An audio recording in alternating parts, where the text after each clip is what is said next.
I was brand new to my Brooklyn school, and I found myself in a situation that new teachers often face. A veteran teacher approaches you and offers to break it all down. And usually this translates into lists: the good, the bad, and the ugly. Which kids are angels and which are not.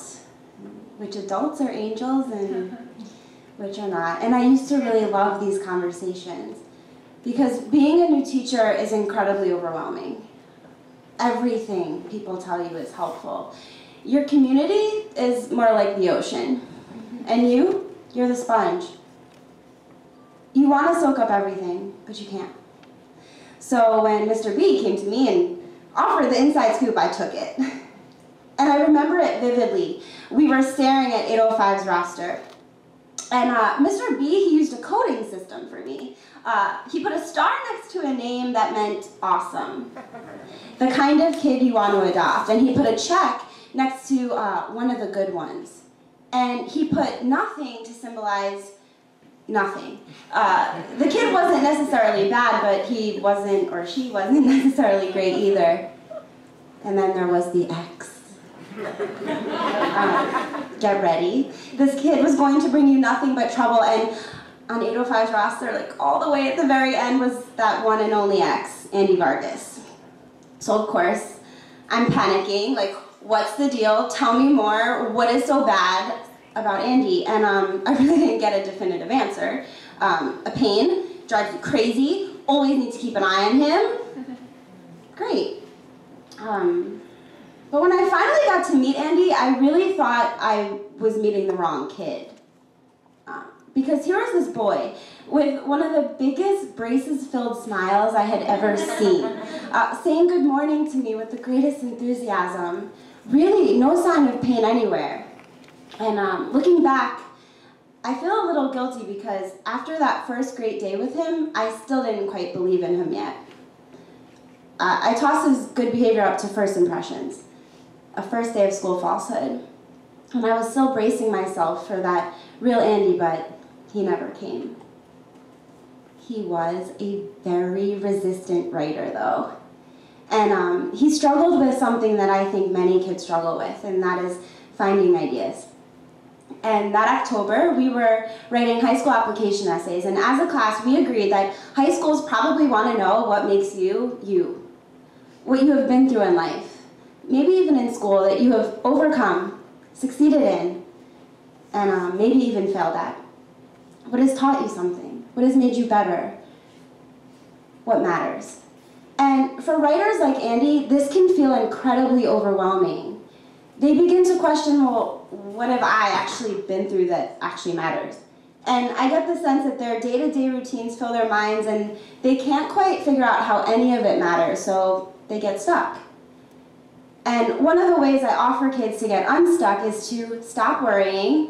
Don't start with your idea, just start with words.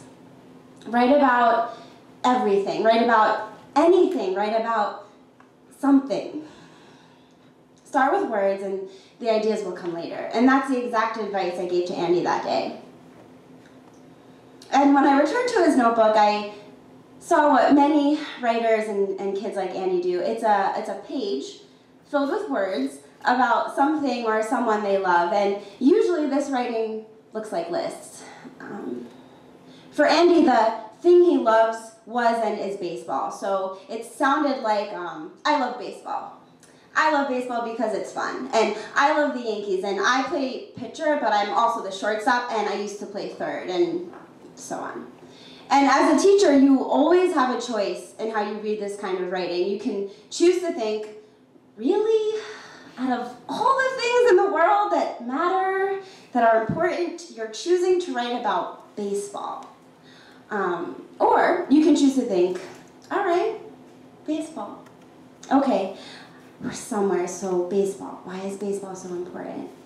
I bet there's something deeper there, because the fact is, almost always there is. I really, really believe our interests are only projections of special relationships and special experiences.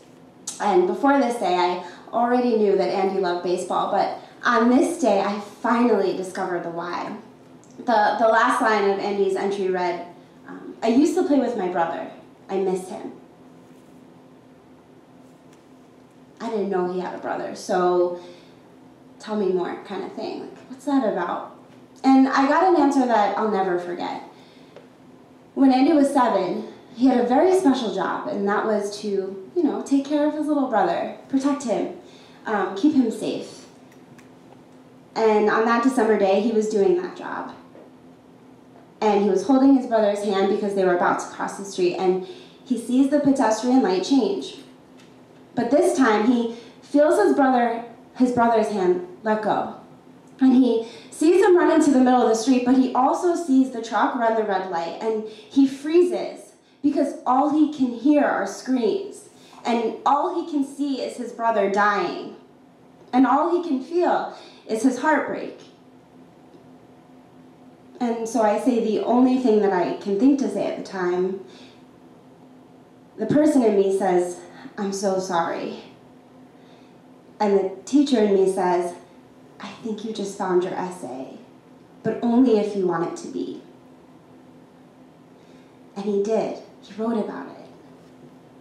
And by the end of the unit, he ended up including a line, and he said, "That day, all you saw was an ocean of tears." And I think that is so amazing. I mean, here's this kid for 2 years who showed nothing but pain, who earned an X, who didn't really want to write and who would only write about baseball, who ends up writing, in my opinion, what is probably the most authentic and accurate ways to describe loss. And recently, it's been 3 years since I've taught Andy, but I recently ran into him and I told him, I said, I still have that story, and that story is always going to mean so much to me. And he looked at me and he said, "Miss, I don't really know how I wrote that without crying, because I never talk about that, especially in school." And he told me that they're not even allowed to talk about it in his family. But in our classroom, in our community, he did. And that makes me realize that this whole time when I hear the word community, I really think of a place, but I also think of a feeling. And now I see it's really about how the two come together. It's a place where you feel like you belong. And how beautiful is that Andy found that place, and how beautiful it is that he was able to feel that feeling, and how really beautiful it is that all of him, his pain, his grief, his loss, everything, it all belonged. Thank you.